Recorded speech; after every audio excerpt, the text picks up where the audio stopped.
David Chen stared at his phone screen like it might bite him. The dating app glowed in the dim light of his living room, showing faces of strangers who seemed impossibly happy and confident. He felt neither of those things. "Dad, you have to swipe on someone," Emma said from the doorway. His 7-year-old daughter had flour on her nose from making Christmas cookies. She looked at him with those big brown eyes that always made him cave. "Sweetie, I'm not sure I'm ready for this," David said, running a hand through his dark hair. It had been 3 years since his wife passed away from cancer. 3 long years of being both mom and dad to Emma. Of lonely nights and single-parent struggles. Emma walked over and climbed onto the couch next to him. She smelled like sugar and cinnamon. "Mom wouldn't want you to be sad forever. She told me that, remember? Before. Mom. Mom. Mom. Mom." David's throat tightened. His wife had indeed said that. In those final days, she'd made him promise to find happiness again. To give Emma a complete family if he could. But promising and doing were very different things. "Just try, Dad, please. It's Christmas Eve. Maybe Santa will send someone nice." Emma grinned, showing the gap where she'd lost a tooth last week. David sighed and looked back at the phone. He downloaded the app a week ago but hadn't actually used it. His sister Rachel had set up his profile, choosing photos and writing a description he'd barely read. Something about being a software engineer, loving hiking, and being a devoted father. He started swiping. Most profiles blurred together. Smiling women holding wine glasses. Photos at beaches he'd never visit. Bios full of words like adventure and spontaneous that made him tired just reading them. Then, he saw her. The profile name was simply Sarah. Her photo showed a woman with striking copper-red hair and eyes that were an unusual shade of amber. Not brown, not gold, but something in between that caught the light strangely. She wore a simple black shirt and wasn't smiling broadly like the others. Instead, her expression was calm, almost serious. But her eyes seemed warm. Her bio was different too. It read, "Looking for someone genuine who values honesty above comfort. I come with cultural differences and an unconventional lifestyle. Must love deep conversations and be open-minded about the unexpected." David felt something stir in his chest. Curiosity, maybe, or recognition of another person who didn't fit the usual mold. His finger hovered over the screen. Then he swiped right. The app immediately flashed, "It's a match." His heart jumped. That was fast. Did that mean she'd already swiped right on him? Before he could think too much about it, a message appeared. "Hello, David. Thank you for matching with me. I hope this doesn't sound strange, but I've been hoping you would swipe right. Your profile suggests someone thoughtful and genuine." David blinked at the screen. The message was formal, almost old-fashioned. "Who talked like that on dating apps?" He typed back, "Thanks. Your profile is interesting. What did you mean by cultural differences?" The response came quickly. "I grew up very differently than most people. My family has traditions and ways of living that might seem unusual. I believe in being upfront about that. Is that something that would bother you?" "Everyone's family is a bit unusual," David typed. "Mine included. My daughter thinks dragons are real and leaves them drawings. My sister is convinced the government is hiding aliens." There was a pause. Then, "Your daughter sounds delightful. What kind of dragons does she like?" Mark. That started a conversation that lasted hours. Emma had gone to bed at 8, leaving David alone with his phone and a cup of cold coffee. Sarah asked questions about Emma, about what kind of father he wanted to be, about his values and beliefs. She answered his questions too, though he noticed she often did so in ways that were detailed, but somehow vague about specifics. She knew a surprising amount about dragon mythology. When David mentioned Emma's favorite book series about dragon riders, Sarah explained the differences between Eastern and Western dragon legends with the ease of a scholar. She talked about how Chinese dragons were seen as wise and benevolent, while European dragons were often portrayed as greedy and dangerous. "Both views are incomplete," she wrote. "Dragons, like any intelligent beings, are individuals. Some are kind, some are cruel. Most are somewhere in between, just like humans." David found himself smiling at the screen. "You talk about dragons like they're real." End quote. I find mythology reveals truths about those who create it.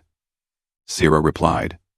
The stories we tell about imaginary creatures often reflect what we fear or hope about ourselves. The conversation flowed easily from mythology to philosophy to practical matters. Sarah asked about his work as a software engineer. He asked about her job.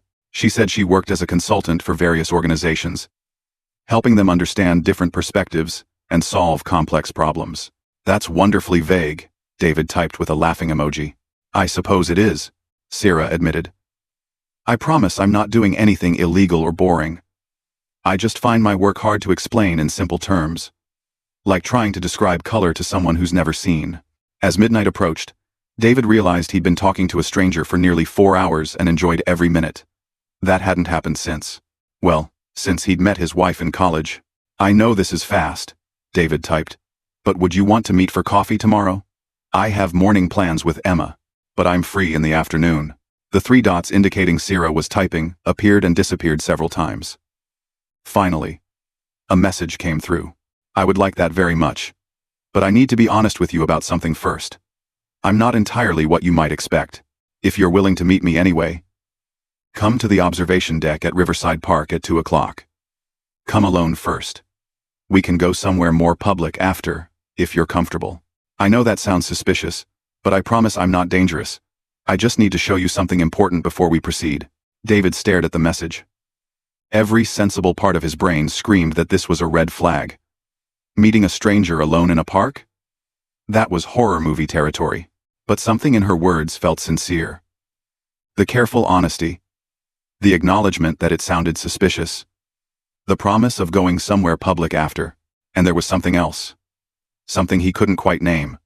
A feeling that this was important. Okay, he typed. 2 o'clock at Riverside Park observation deck. But if you're an axe murderer, I'm going to be very disappointed. No axes, Sarah replied. I promise. Thank you for trusting me, David. I know it's a lot to ask. Sleep well. David set down his phone and looked around his quiet living room. Christmas lights twinkled on the small tree Emma had insisted on decorating. Stockings hung from the bookshelf, because they didn't have a fireplace. Photos of happier times sat on the mantel. Tomorrow he would meet a mysterious woman who talked about dragons like they were real and needed to show him something important before they could have a normal date. It was ridiculous. It was probably a terrible idea. But for the first time in 3 years, David felt genuinely curious about what tomorrow might bring. That had to count for something. He locked up the house, checked on Emma one more time, and went to bed with his mind full of amber eyes and unanswered questions. Christmas morning with Emma was wonderful chaos. She woke David up at 6, dragging him to the living room to see what Santa had brought. The tablet she'd been wanting, art supplies, and a huge book about mythical creatures made her squeal with joy. David watched her happiness and felt the familiar mix of love and sadness that holidays brought. By noon, after pancakes and present opening and a video call with Rachel, David started getting nervous. Emma was content with her new things, and Rachel had agreed to come watch her for a few hours. His sister had given him a knowing look. So, mystery woman wants to meet at a park? Rachel said as she settled onto the couch. That's either very romantic or very serial killer. She seems nice, David protested weakly. That's what they all say before they end up on a true crime podcast. Rachel grinned. But seriously, text me every 30 minutes, or I'm calling the cops.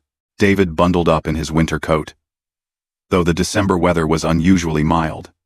As he drove to Riverside Park, his hands gripped the steering wheel too tightly. What was he doing?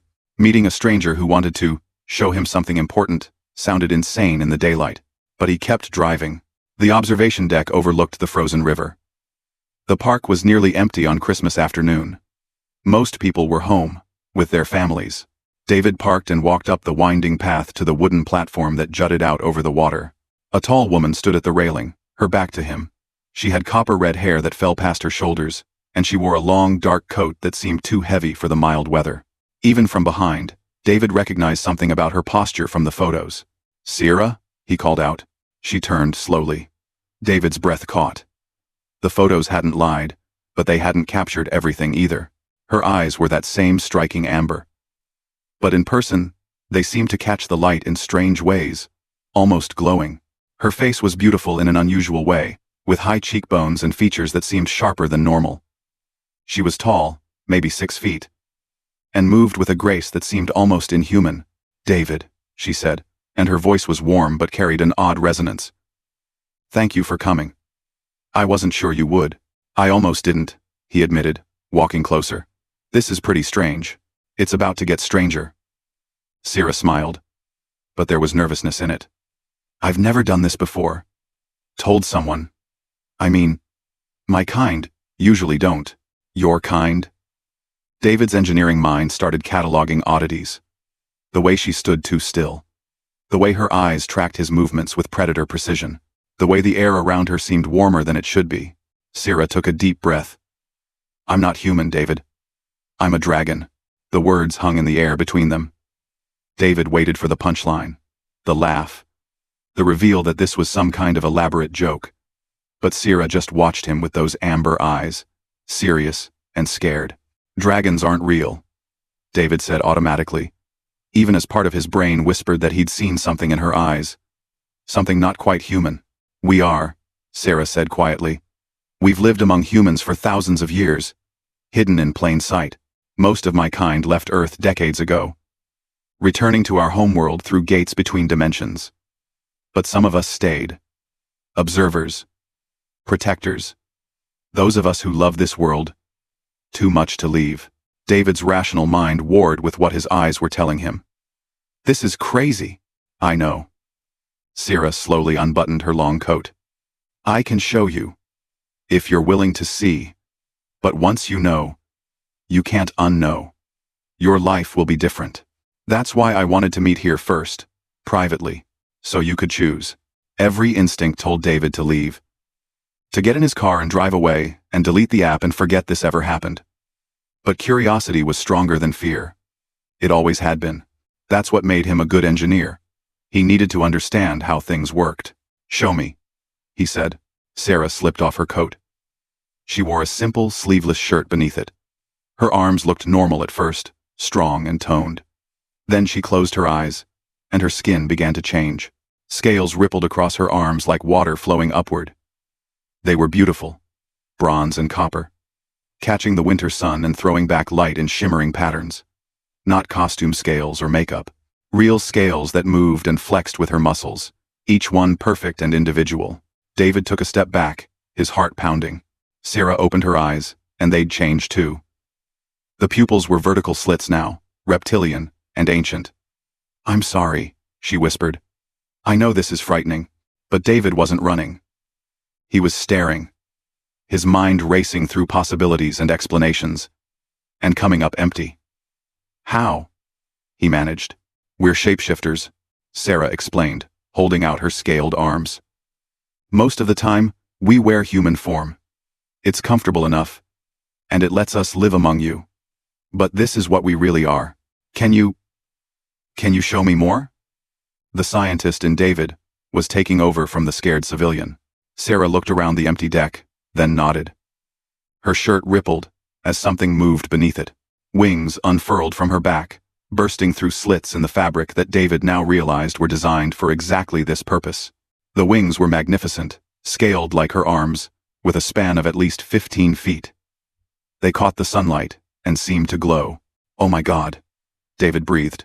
"Not God," Sierra said with a small smile. "Just a different species. We evolved on another world, but we've visited Earth for millennia. Your dragon legends? Most of them are based on real encounters." David couldn't stop staring at the wings. They moved slightly in the breeze, flexing and folding with obvious muscle control. His brain was trying to calculate the aerodynamics, the bone structure, the biological impossibility of it all. And failing. "Why tell me?" he asked. "Why risk this?" Sierra's wings folded back against her body, and her scales slowly faded, returning her arms to human appearance. Only her eyes remained changed, those vertical pupils watching him carefully. "Because my people believe humanity is ready," she said. "Not for a big reveal. Not yet. But for individual connections. We've watched you for so long, watched you grow and learn and reach for the stars. You're still young as civilizations go, still making terrible mistakes. But there's something special about humans." "What?" David asked, genuinely curious. You adapt, Sarah said simply, faster than any species we've encountered. You take the impossible and make it possible. You create and destroy and create again. You're terrifying and beautiful and endlessly surprising. Some of my people fear you. Some want to help you. I'm one of those. By dating. David couldn't keep the skepticism from his voice. Sarah laughed, a warm sound that seemed odd coming from someone with dragon eyes. By being honest. By building bridges, one person at a time. The official contact will come, eventually. Governments will talk, treaties will be signed. But that's not where real change happens. It happens here. She touched her chest. Between individuals who choose to see past the surface. David walked to the railing and looked out over the frozen river. His entire worldview had just shattered and reformed in the space of 5 minutes. Dragons were real. Aliens were real. The universe was bigger and stranger than he'd ever imagined. Emma loves dragons, he said absently. I know, Sarah said softly. Your profile mentioned it. That's part of why I reached out. A child who loves dragons might accept better than most adults. You want to meet my daughter? David turned back to face her. Eventually, if you're comfortable with it. But first, I want you to understand what you're getting into. There's a whole world hidden beneath the one you know. Other species, other cultures, magic, and technology, beyond human understanding. If we continue this, you'll be part of that world. Magic? David latched onto that word. Advanced enough technology looks like magic, Sarah quoted. But yes, some of it is what you'd call magic. The universe runs on laws you're only beginning to understand. David's phone buzzed. A text from Rachel. Still alive? It's been 45 minutes. He stared at the message. 45 minutes ago, he'd been a normal single dad. Now he was talking to a dragon about the hidden structure of reality. I need time to process this, he said finally. Sarah's eyes returned to human amber, the vertical pupils smoothing into round. Of course. I can walk away right now if you want. We can pretend this never happened. I can make you forget if you prefer. You can do that? David felt a chill. I can. But I won't, unless you ask. I believe in choice, David. That's very human of me, according to my elders. She smiled sadly. David thought about Emma at home, happy with her dragon book. He thought about his wife's last words, telling him to find happiness again. He thought about the wonder in Sarah's voice when she talked about humanity. I don't want to forget, he said. I want to understand. Can we go somewhere to talk? Somewhere public, like you promised? Sarah's face lit up with hope and relief. There's a restaurant. It's unconventional. But if you want to understand the hidden world, it's a good place to start. Run by non-humans, visited by those who know the truth. Non-humans, David repeated. How many species are we talking about? On Earth? Maybe 20 that visit regularly. In the galaxy? Thousands. Sarah put her coat back on. The restaurant is called The Crossroads.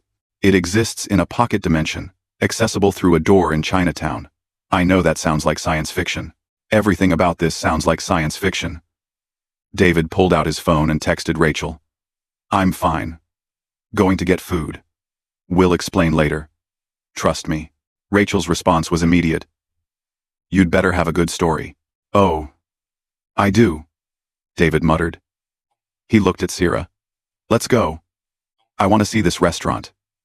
And then, I have about 1,000,000 questions. Sarah smiled, and this time it reached her eyes. I'll answer every one I can. Thank you, David. For not running. For choosing to see.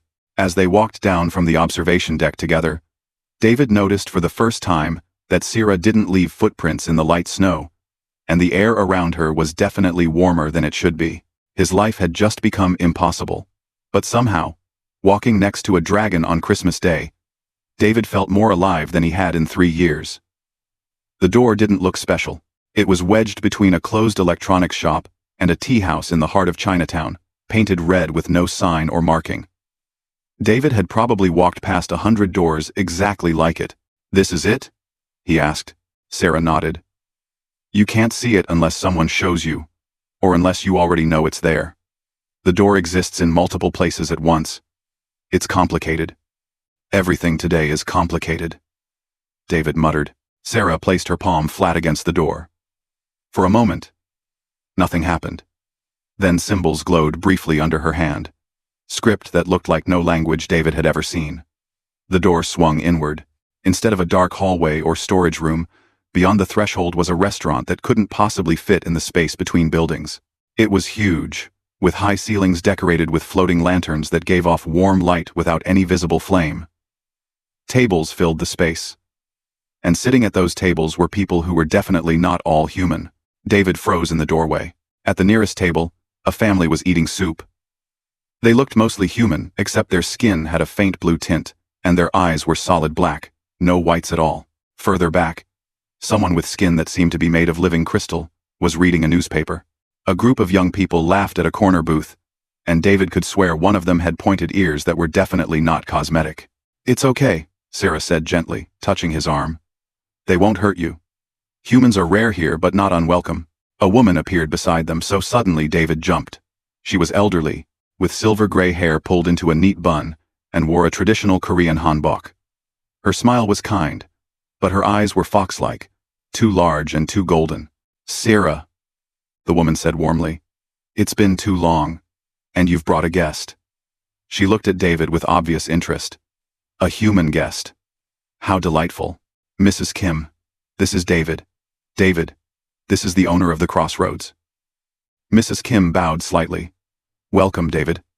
Any friend of Sarah's is welcome here. You look like you've had a shock. I'll bring tea for that."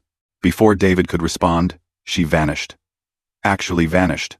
Like she'd never been there. "She's a kumiho," Sarah explained, leading David to a quiet table near the back. A fox spirit from Korean mythology. Very old. Very powerful. Very fond of feeding people. David sat down heavily.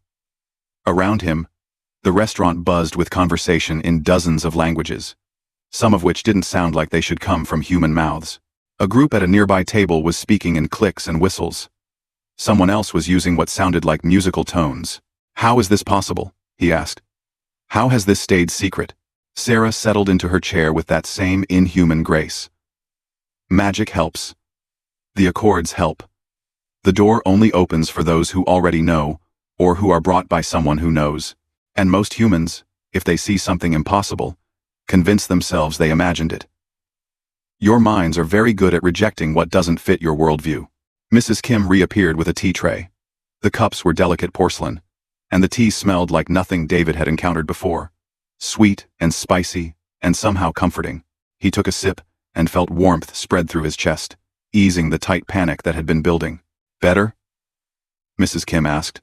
"Actually, yes," David admitted. "What is this?" "Old recipe. Very good for shock and helping people accept new truths." She smiled, and left them alone. Sarah poured herself tea and took a sip. "Where should I start?" Where should I start?" "The beginning?" David suggested. "How did this happen?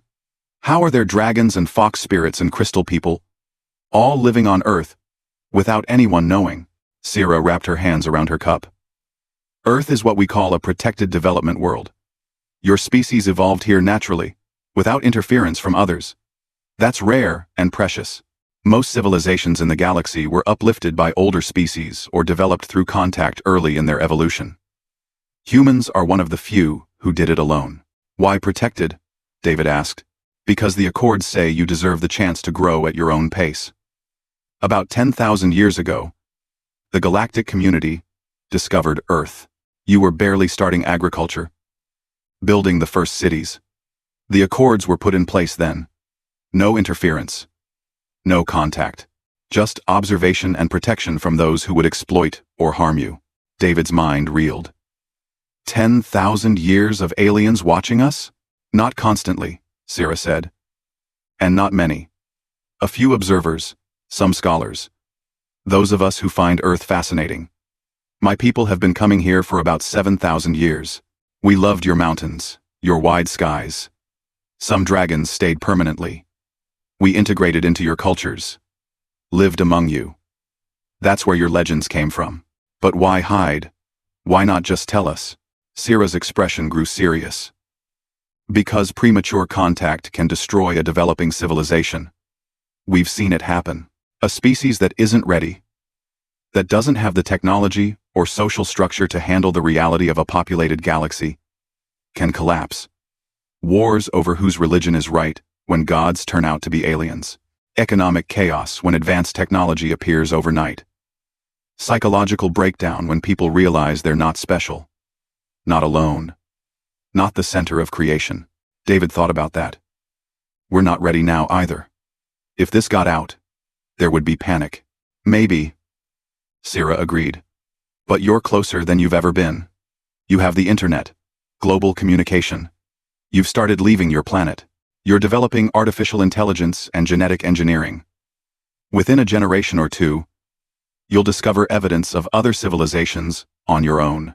The question is whether you meet them ready or unprepared. A server appeared at their table. This one appearing perfectly human, except for the grace of movement that David was learning to recognize as a sign of something else. They took orders, Sierra choosing for both of them since David had no idea what anything on the menu was. What are the Accords exactly? David asked when they were alone again. Laws that govern interaction between species, Sierra explained. They were created by the oldest civilizations to prevent exploitation and war. The basic rules are simple. No interference with developing worlds. No slavery. No genocide. No forced technology transfer. There are hundreds of specific sub-rules. But those are the core. And everyone follows them? Sierra laughed. But it wasn't a happy sound. Most do. There are enforcement mechanisms.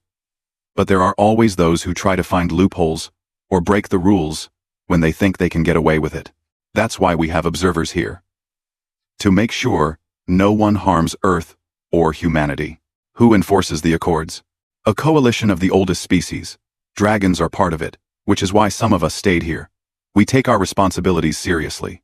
The food arrived, and David stared at his plate. It looked like normal stir-fry with rice. But the vegetables were colors he'd never seen before. And there was a subtle shimmer to the sauce.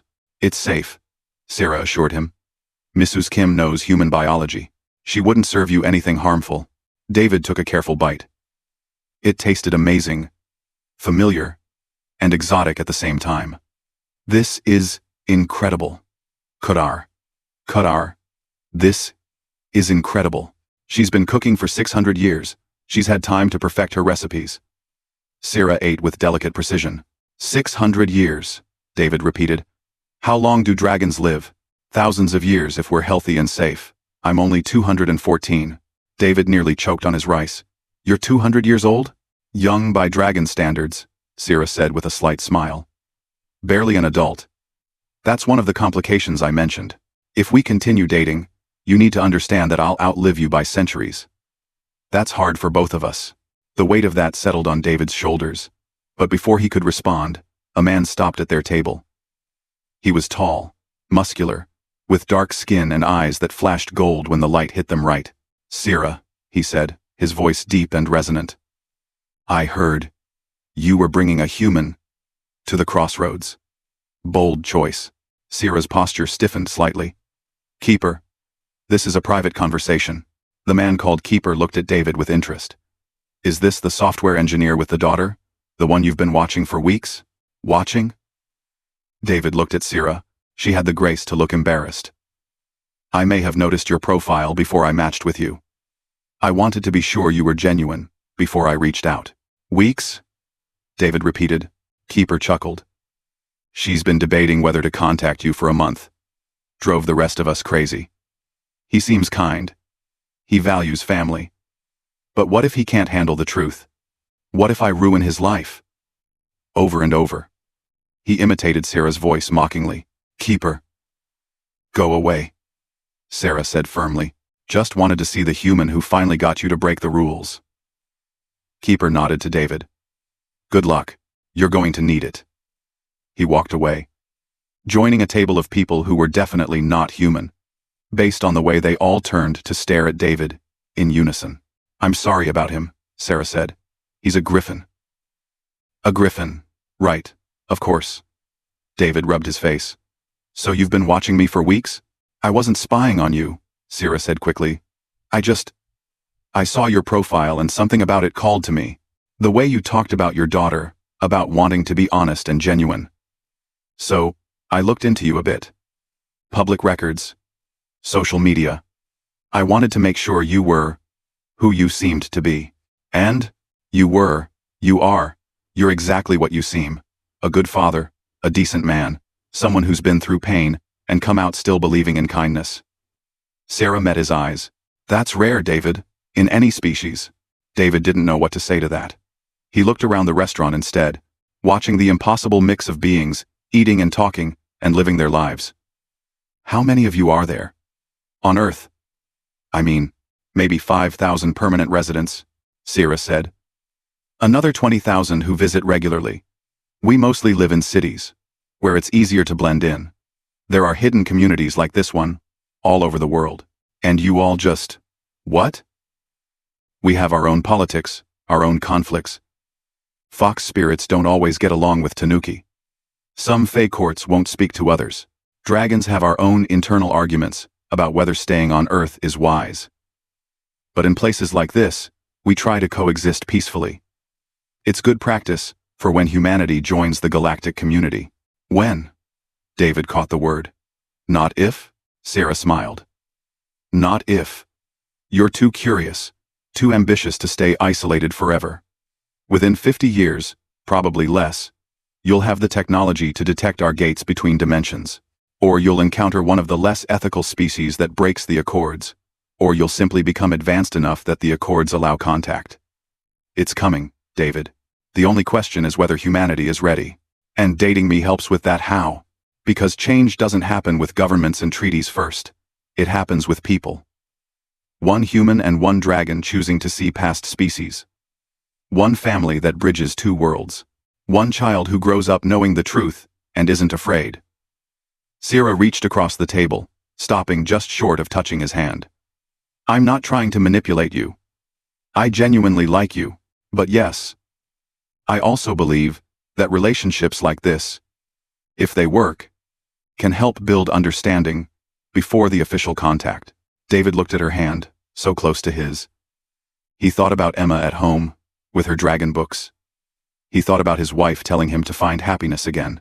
He thought about standing on that observation deck, watching wings unfold and choosing not to run. He closed the distance and took Sarah's hand. Her skin was warmer than human normal. And he could feel something humming beneath it. Like contained energy. This is insane, he said.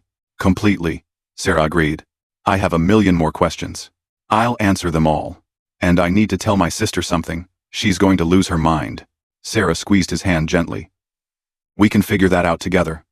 If you want to continue this. David looked around the crossroads one more time. At the impossible, made real. At the hidden world that had always existed just out of sight. At the future that was coming whether humanity was ready or not. I want to continue, he said.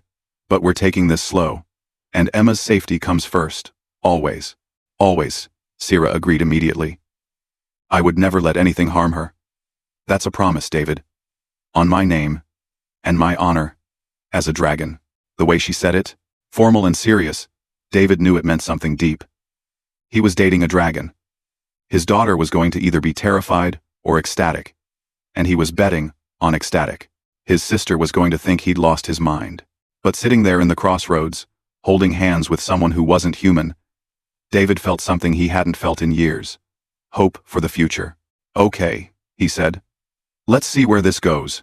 Sarah's smile could have lit up the room. And maybe, David thought. It actually did. Just a little.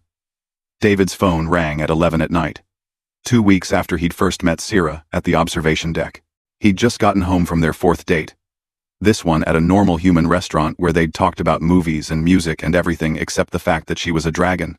It had been nice. Almost normal. The caller ID showed Rachel's name. His sister never called this late, unless something was wrong. David, you need to come home now, Rachel said before he could even say hello. Her voice was tight with panic. It's Emma. She has a fever. And it's getting worse. And I don't know what to do. David's heart dropped into his stomach. How high? The thermometer says 104. I gave her medicine, but it's not working. She's asking for you. And she seems confused. And I think we should go to the hospital. I'm 10 minutes away, David said, already running for his car.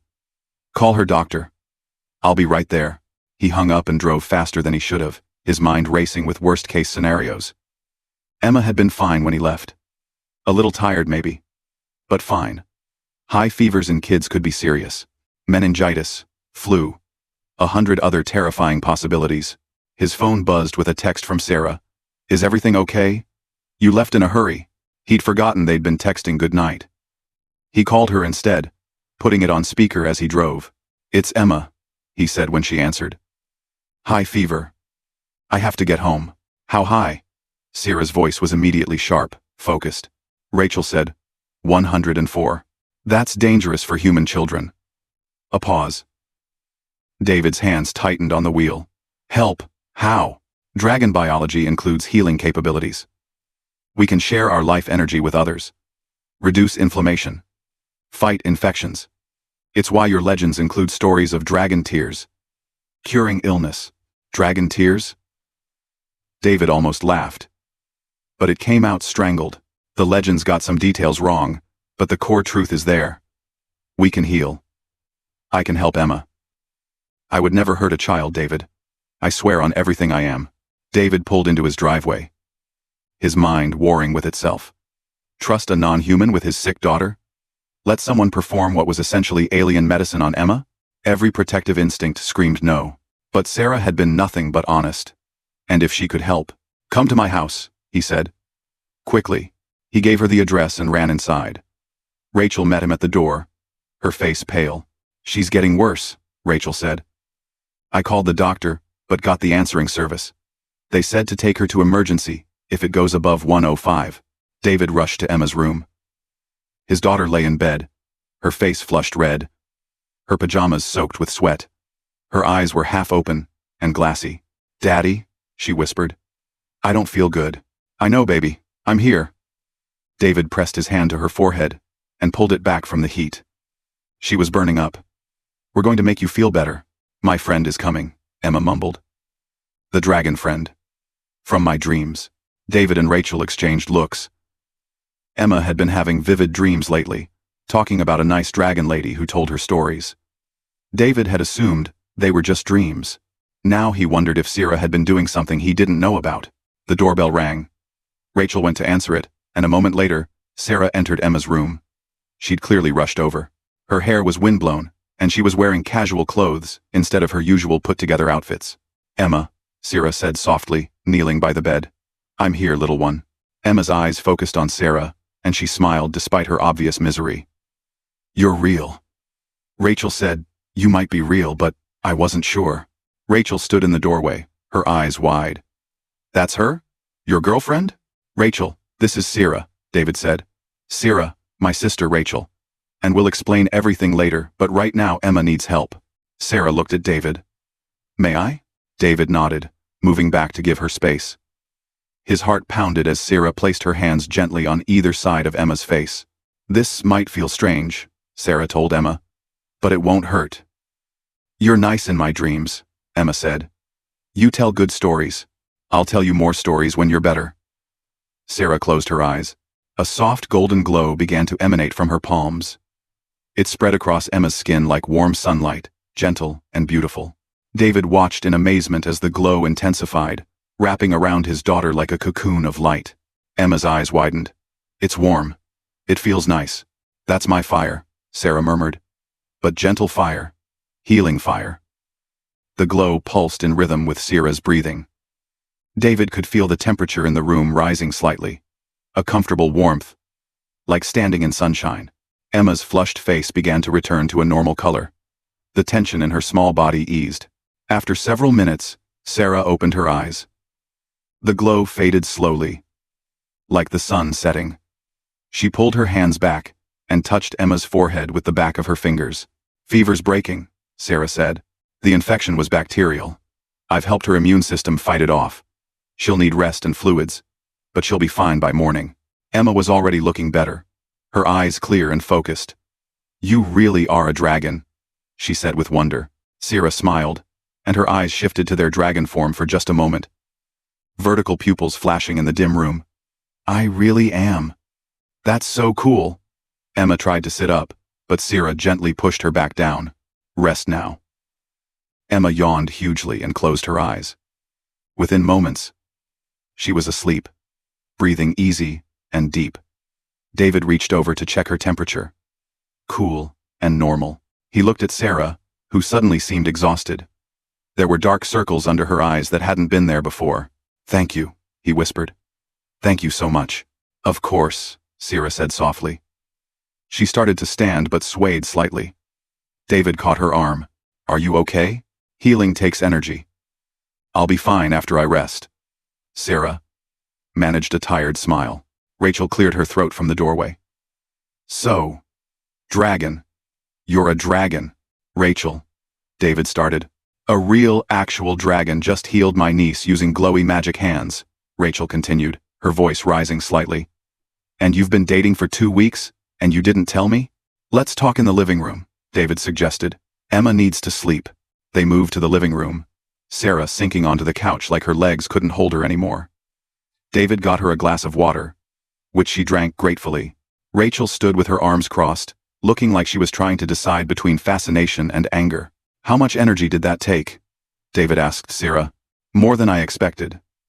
She's small, but she was fighting hard against the infection. My energy had to boost hers while also targeting the bacteria. Sarah leaned her head back against the couch. I'll need to eat something soon to recover. I'll make food, David said automatically, heading for the kitchen. Rachel followed him. Okay, we need to talk. Your girlfriend is a dragon. A literal dragon. And you've just been casually dating her for 2 weeks? It's complicated, David said, pulling out bread and sandwich fixings. Complicated? David, this is insane. This is the biggest story in human history, and I'm a journalist and you didn't tell me? David looked at his sister seriously. That's exactly why I couldn't tell you yet.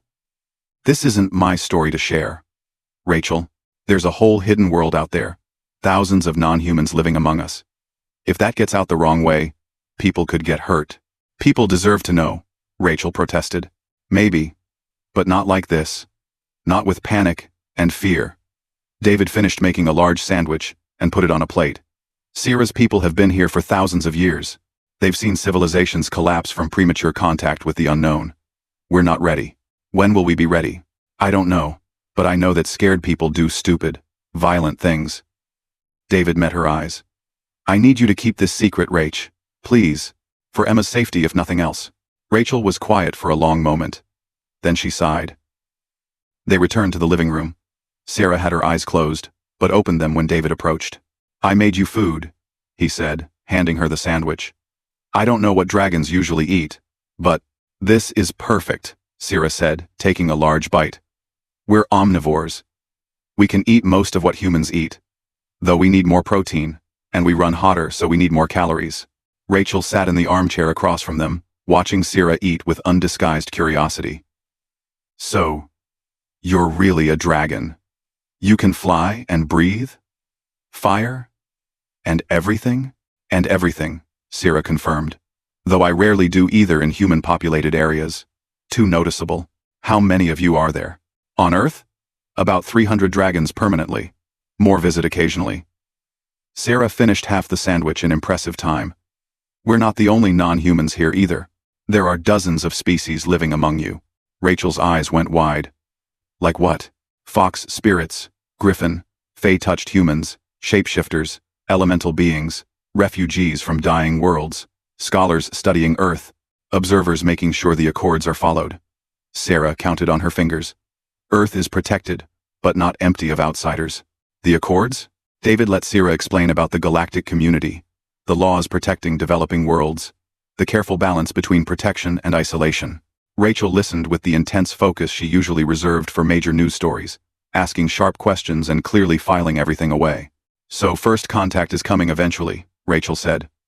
Whether we're ready or not. Yes, Sarah said. Within your lifetime? Certainly. The question is whether it happens smoothly or catastrophically. And you're dating my brother to help it happen smoothly? Sarah looked at David. And her expression softened. I'm dating David Because I genuinely care about him. The fact that it might help bridge our peoples is secondary. I would never use him like that. I would never use him like that. But you have been visiting Emma in her dreams, Rachel pointed out. Sierra had the grace to look embarrassed. I wanted to make sure she was safe. And she's so fascinated by dragons, I couldn't resist telling her stories. Dream sharing is harmless, just communication. I would never have done anything to harm or frighten her. She thinks you're wonderful, David said. She talks about the dragon lady all the time. I thought she was just having vivid dreams. I should have told you, Sarah admitted. I'm sorry. I wanted to meet her properly, with your permission. But I also wanted her to know me a little first, so I wouldn't be entirely a stranger. Rachel stood up and walked to the window, looking out at the quiet street. This is huge. This changes everything about how we understand the universe. Our place in it. Where we're going as a species. Yes, said Agred. And you're trusting me to keep it secret. We're trusting you to use wisdom about when and how to share it. Sierra corrected. Secrets don't stay secret forever. But timing matters. Rachel turned back to them. I want to help. I want to be part of making sure, when humanity finds out, we react with curiosity instead of fear. That's what journalism should do, right? Help people understand, instead of panic. That would be valuable, Sarah said carefully. But it's also dangerous. There are factions on both sides who don't want peaceful contact. I don't care about danger when the story matters. Rachel smiled. And this is the story of forever. David looked between the two most important women in his life, not counting Emma. His sister and his... what? His girlfriend who happened to be a 200-year-old dragon? Can we just focus on Emma being okay for tonight? He asked. The fate of human-alien relations can wait until morning. Sarah laughed, the sound tired but genuine. Agreed. I need to go home and sleep for about 12 hours anyway. Healing is exhausting. Stay here, David said impulsively. The guest room is comfortable. You're too tired to drive safely. Sarah looked surprised, then pleased. Are you sure? You just saved my daughter's life using magic dragon healing. It's the least I can do. As they got Sarah settled in the guest room, and Rachel headed home with promises to talk more tomorrow, David checked on Emma one more time. She was sleeping peacefully, her temperature completely normal, a small smile on her face. He thought about how his life had changed in 2 weeks. How impossible had become possible. How fear had transformed into trust. Emma stirred and opened her eyes sleepily. Is Sarah still here? She's staying in the guest room tonight, David said softly. Good. I like her. She's nice. Emma yawned. And she tells the best stories about dragons and humans being friends. Yeah, David said, smoothing her hair. She does. As Emma drifted back to sleep, David allowed himself to hope that maybe, just maybe, those stories could become reality. David was in the middle of debugging code when the visitor arrived at his office. It was a Thursday afternoon, 3 weeks after Sarah had healed Emma. Life had settled into a new normal that included weekend dinners with a dragon. Emma asking endless questions about flight mechanics, and Rachel secretly interviewing non-humans at the crossroads for research. David Chen. The woman who appeared at his cubicle was in her 30s, wearing a dark suit that screamed government agent. She had sharp eyes and a no-nonsense expression. I'm Agent Sarah Martinez. We need to talk privately. Treen UV. David's stomach dropped. He'd known this was coming eventually. Sarah had warned him that various groups monitored unusual activity. About what? He asked, trying to sound calm. About your girlfriend, the one who isn't human. Martinez showed him a badge. It didn't say FBI or CIA. It said, Department of Anomalous Research and Security. DARS. Please don't make a scene. I'm not here to hurt you. But we do need to talk. David glanced around the office. His coworkers were focused on their own screens, oblivious. Give me 5 minutes to save my work.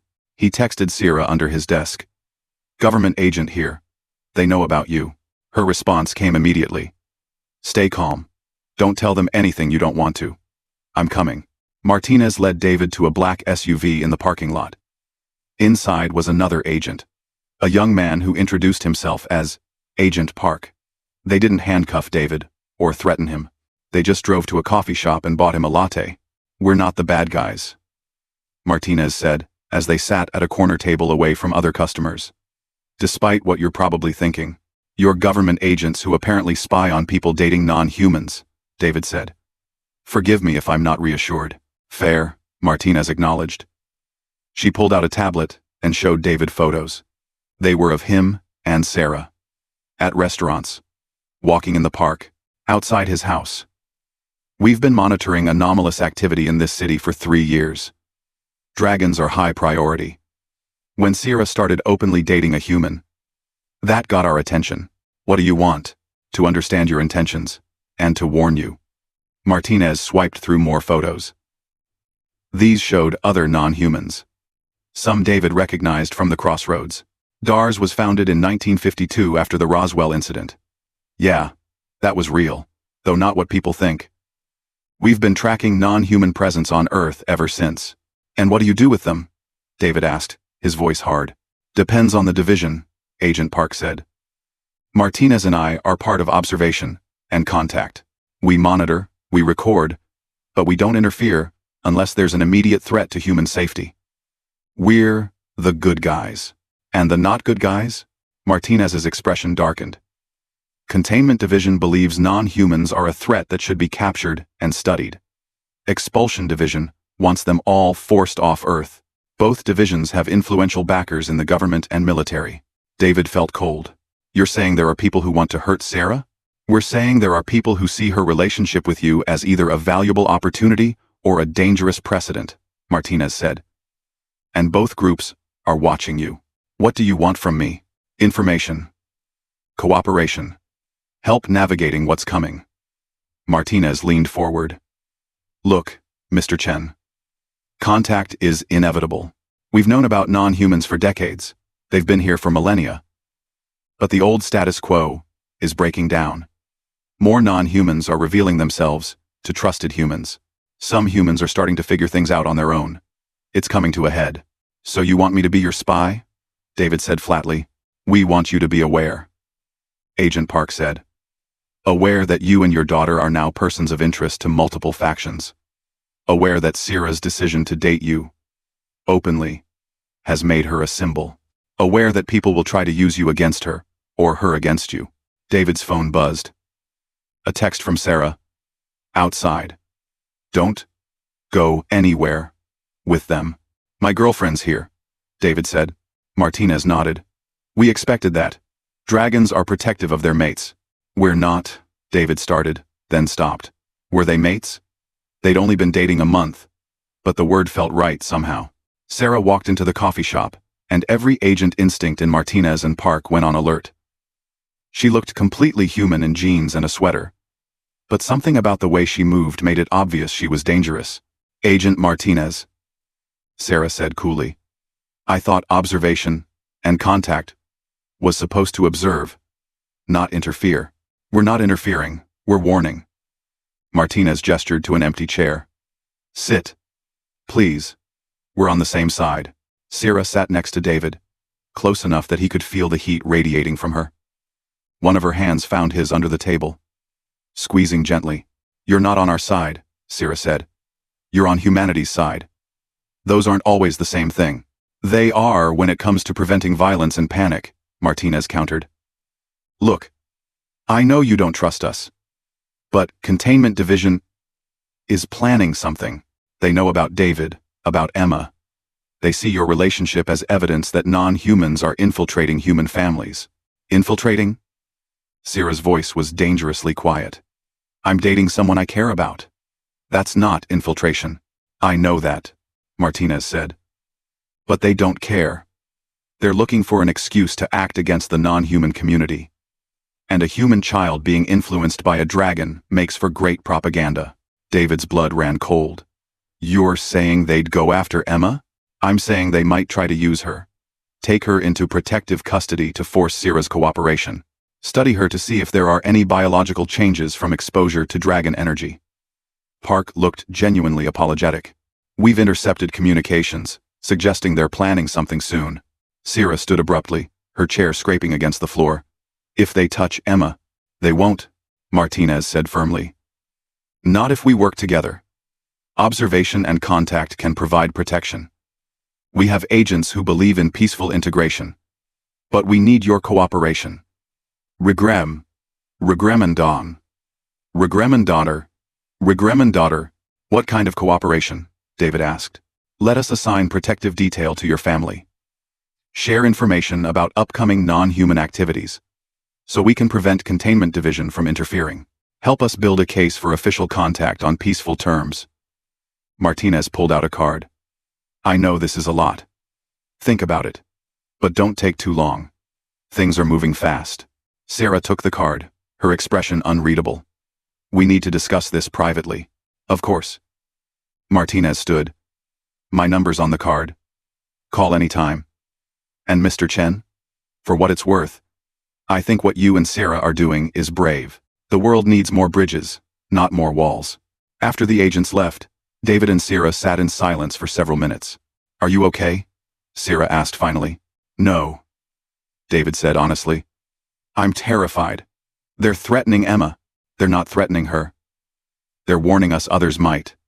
Sarah's jaw was tight. This is what I was afraid of. You and Emma becoming targets because of me. Don't. David said sharply. Don't even think about leaving to protect us. That's not how this works. You have no idea what you're up against, Sarah said, her voice breaking. There are factions in the non-human community who think I'm a traitor for revealing myself. There are human factions who see me as a threat, and now Emma is caught in the middle. David took both her hands. Then, we deal with it together. That's what relationships are, right? Facing problems as a team? Before Sarah could respond, David's phone rang. Rachel, turn on the news, his sister said without preamble. Channel 7. Now. David pulled up a news stream on his phone. The headline made his heart stop. Unexplained phenomena. At local hospital. Mass healings. Baffle doctors. The report showed footage from City General Hospital. Patients who'd been in critical condition were suddenly recovering. Cancer patients in remission overnight. A child with a devastating genetic condition now showing normal gene sequences. Doctors were calling it miraculous. That's Sarah's work, Rachel said. I recognize the pattern from when she healed Emma. Someone's healing people at the hospital. It's not me, Sarah said, listening in. Her face had gone pale. I haven't been to that hospital in weeks. Then who? David asked. Sarah pulled out her own phone and made a call. She spoke rapidly in a language that sounded like musical tones mixed with clicks. When she hung up, her expression was grim. Other dragons, she said. A group that calls themselves the Reformers. They're forcing the issue, making displays of power to prove non-humans can help humanity. They want immediate contact. That sounds good, doesn't it? David asked. It's reckless, Sarah said. They're not preparing people. They're shocking them. This will cause panic and backlash. Containment Division will use this as justification for aggressive action. As if summoning it, David's phone buzzed with a news alert. Government agencies investigating hospital anomalies. Homeland Security involved. 2021. It's happening, Sarah whispered. The careful balance we've maintained for decades is breaking down. That night, David put Emma to bed early. She sensed something was wrong and clung to him. Is Sarah okay? She asked. She's fine, baby. Just some grown-up stuff happening. Is it because she's a dragon? Emma's voice was small. Are people being mean to her? David's heart broke a little. Some people are scared of things they don't understand. That's dumb, Emma declared. Sarah's nice. Being scared of nice people is dumb. Out of the mouths of babes, David thought. His 7-year-old had more wisdom than most adults. After Emma fell asleep, David found Sarah in the living room with Rachel. They were watching news coverage of the hospital healing. Experts were speculating everything from experimental treatments to mass hysteria to divine intervention. They're getting closer to the truth, Rachel observed. Give it a few more days, and someone's going to mention the possibility of non-human intervention. Then we need to control the narrative, David said. Both women looked at him. What if we go public ourselves? Not with a government announcement that can be controlled and spun, but with our story. A human father and a dragon, in a relationship, Raising a human child together. Make it personal, instead of scary. That would make you even bigger targets. Sierra protested. We're already targets, David pointed out. But if we come forward on our terms, we control how the story is told. Rachel's a journalist. She can help us do this right. Rachel was already nodding. A human interest story. Focus on the relationship, the family, the everyday challenges of cultural differences. Show that non-humans aren't threats, they're people. Different people. But people. Nonetheless. It's dangerous, Sierra said. There will be backlash. Threats. Violence. Maybe.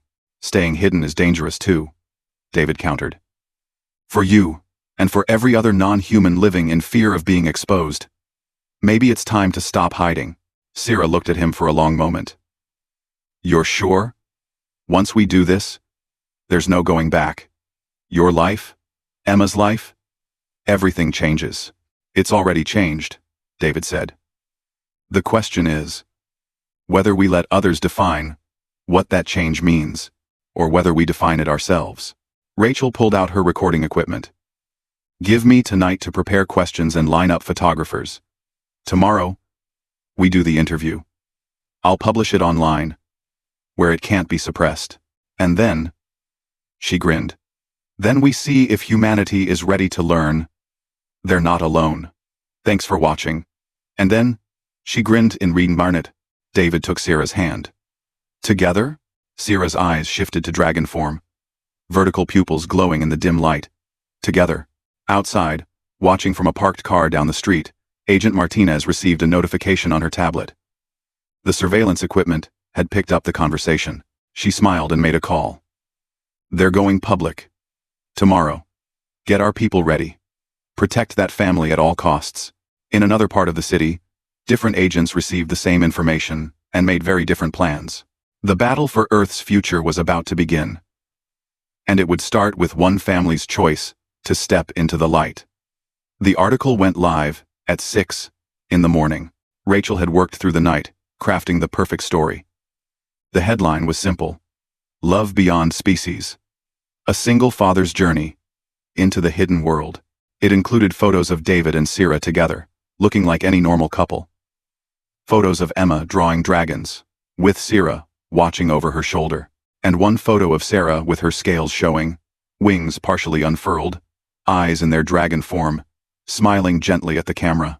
The article didn't focus on the sensational aspects. Instead, Rachel wrote about the everyday moments. Sarah, learning to make Emma's favorite breakfast. David trying to understand dragon cultural traditions.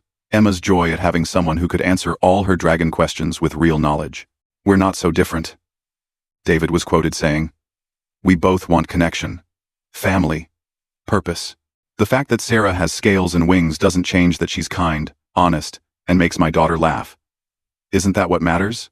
By 7, the article had 10,000 shares.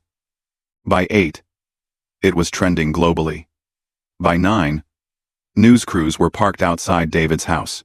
Agent Martinez and her team had arrived at dawn, setting up a protective perimeter. When the first news van tried to push through the garden gate, Martinez politely but firmly redirected them to the street. Inside the house, David made breakfast while Emma watched cartoons, blissfully unaware that the world was learning about her dragon friend. Sierra sat at the kitchen table, monitoring the internet response on her laptop. It's spreading fast, she said. The reactions are mixed. Read me some, David said, flipping pancakes. Sierra scrolled through comments. This one says, finally, I knew we weren't alone. This one says, obviously fake. Bad CGI. This one. She paused. This one says we're demons trying to corrupt humanity, and should be burned. Ignore that one, David said firmly. There are a lot like it, Sierra said quietly. A lot of fear. And anger. There are also a lot of people excited and curious. Rachel said, coming downstairs with her laptop. Look at this thread. Scientists asking how to verify your biology. Linguists wanting to study dragon language. Teachers asking how to update curriculum. People are engaging, David. Really engaging. Emma wandered into the kitchen. Why are there so many cars outside? David and Sierra exchanged glances. They'd prepared for this conversation, but it was still hard. Remember how Sierra is a dragon? David started. Uh-huh. Emma climbed into her chair and reached for the syrup. Well, we told the whole world about that. Emma considered this while drowning her pancakes in syrup. Are they scared of Sarah? Some of them are, Sarah admitted. People are sometimes scared of things they don't understand. That's still dumb, Emma declared. You should tell them you're nice. That's exactly what we're trying to do, David said, ruffling her hair. The doorbell rang. Martinez appeared at the kitchen door. There's a delegation here. UN representatives. They want to meet with Sierra officially. That was fast, Rachel muttered. We've been waiting for something like this, Martinez said. The UN has had a secret committee on potential non-human contact for years. They want to establish official communication. Sierra stood, smoothing her shirt nervously. I should meet with them. But not here. Not with Emma present. We can arrange a secure location, Martinez offered. Within an hour, Sarah was being escorted to a government building downtown. David stayed home with Emma, watching news coverage with growing anxiety. The story had exploded beyond anything they'd anticipated. World leaders were calling emergency sessions. Religious leaders were making statements. Scientists were demanding evidence. And then the other non-humans started coming forward. It started with Mrs. Kim from the Crossroads. She gave an interview to a Korean news station, showing her fox spirit form and explaining that she'd been running her restaurant for 600 years. A family of shapeshifters in Norway revealed themselves. A griffin in Egypt. A water spirit in Japan. It was like a dam had broken. Non-humans around the world saw David and Sierra's story and decided it was time to stop hiding. By evening, the UN had announced an emergency session on extra-species relations and integration. Sarah was invited to speak. So were representatives from other, non-human groups. David watched the session on live stream. Emma asleep on his lap. Sarah stood at a podium in front of delegates from every nation. Composed and dignified. My name is Sierra, she said. I'm a dragon, 214 years old, born on a world my people call Haven. I've lived on Earth for 90 years.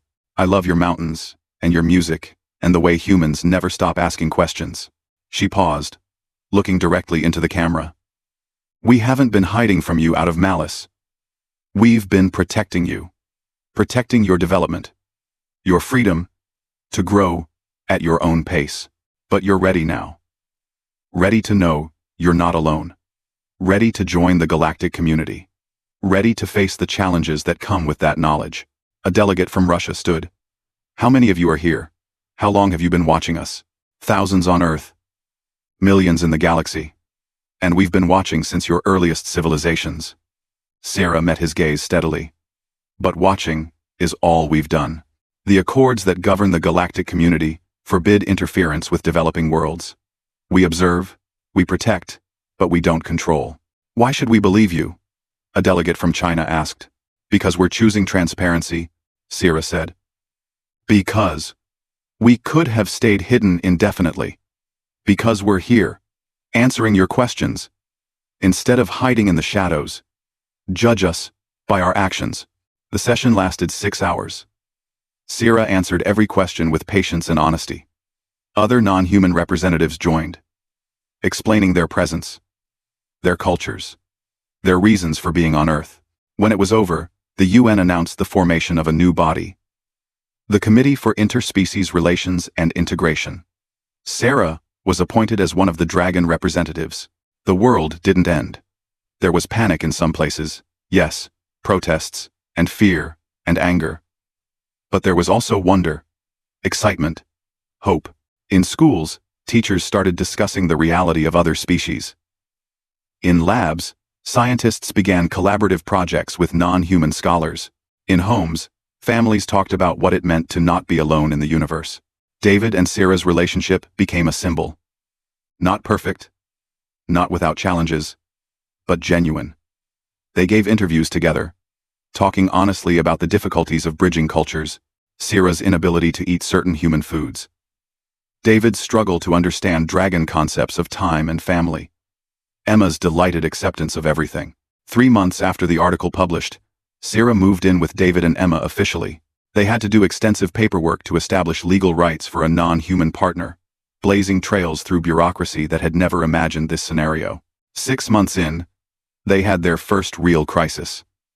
Emma developed what doctors thought was a rare blood disorder. But when they consulted non-human healers, they discovered it was something else. Emma was developing sensitivity to magical energy, from prolonged exposure to Sarah's healing abilities. Her human body was adapting. She's not sick, a Fey healer explained. She's evolving. Humans exposed to concentrated magical energy sometimes develop abilities. Emma might be able to sense emotions or heal minor injuries. Nothing dangerous. Just enhanced. Is it permanent? David asked, terrified and awed. Unknown. Humans are unpredictable. That's what makes you fascinating. Emma, when told she might develop magical powers, was ecstatic. Like a superhero? More like a very sensitive sensor, Sarah said, but she smiled. 1 year after going public, David proposed. They were back at the observation deck at Riverside Park, the place where Sarah had first revealed her true form. I know this is complicated, David said, kneeling despite the cold. I know we'll face challenges that no other couple faces. I know you'll outlive me by centuries.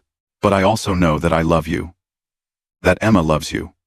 That you've made our lives better in every way. So, Sarah, will you marry me?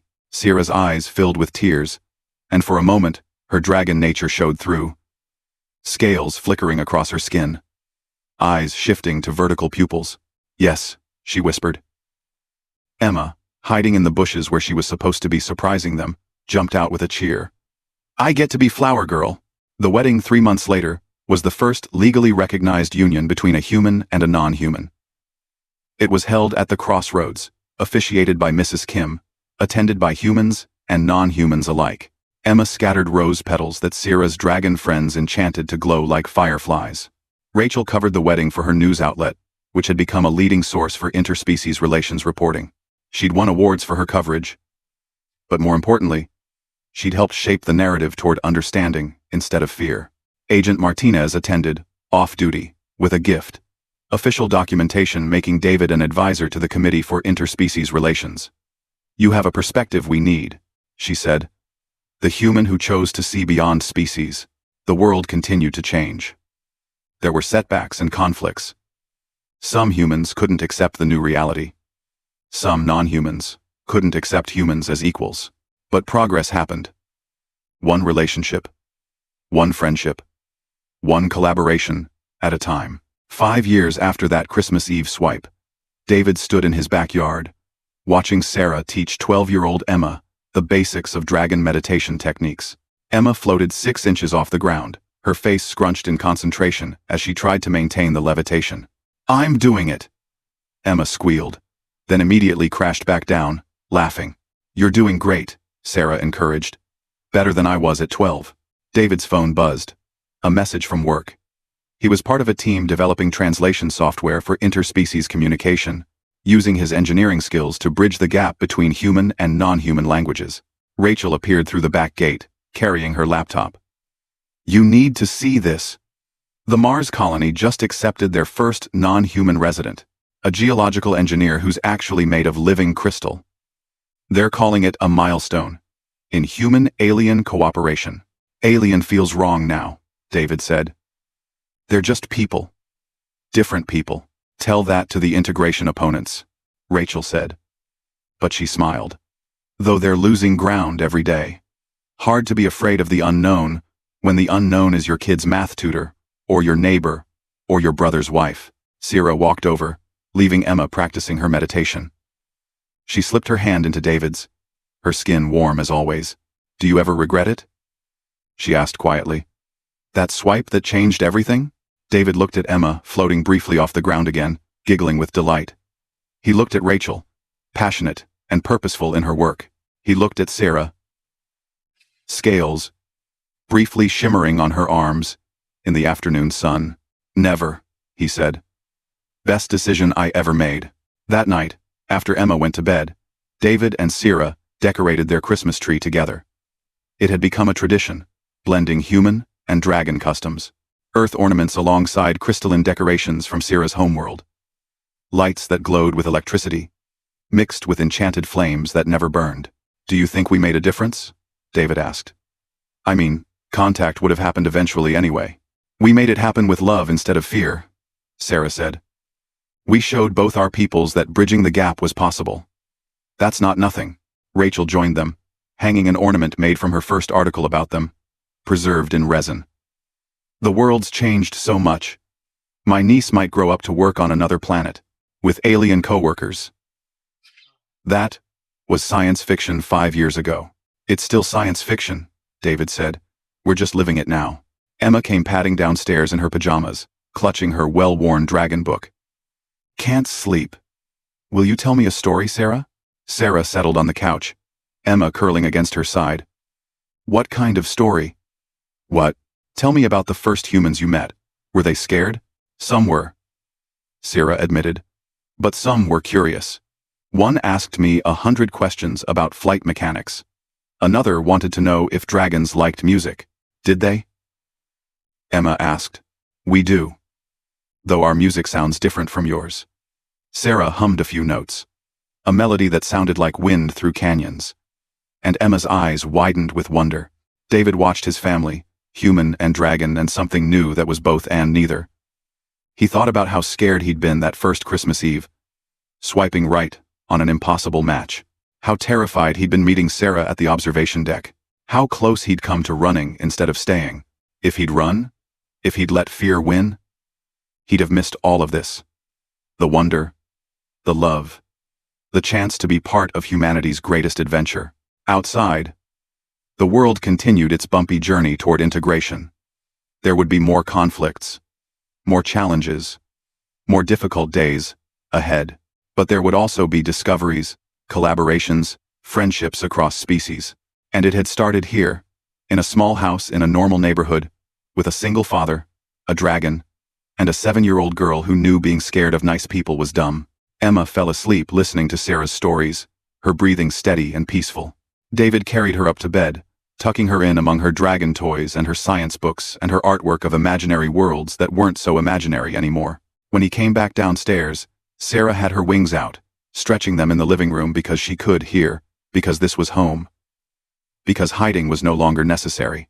"I love you," David said, pulling her close despite the wings. "I love you too," Sarah murmured. "Thank you for not running that day. Thank you for being brave enough to tell the truth." They stood together in the glow of the Christmas tree, human and dragon, watching the lights twinkle and the enchanted flames dance. Tomorrow would bring new challenges, new adventures in this strange new world they'd helped create. But tonight, they were just a family, celebrating together, grateful for the chance they'd taken and the future they were building.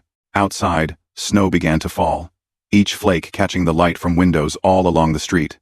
In those homes, humans and non-humans alike prepared for the holidays, learning to blend traditions, building bridges one household at a time. Somewhere in space, ambassadors from other worlds received word that Earth was ready for formal contact. Preparations began for humanity's official entry into the galactic community.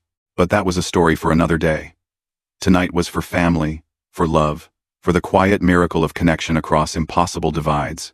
David looked at the woman in his arms, her wings glowing softly in the Christmas light, and thought about that dating app profile from 5 years ago. Looking for someone genuine who values honesty above comfort. He'd found exactly that. And in finding it, he'd helped change the world. Not bad for a Christmas swipe.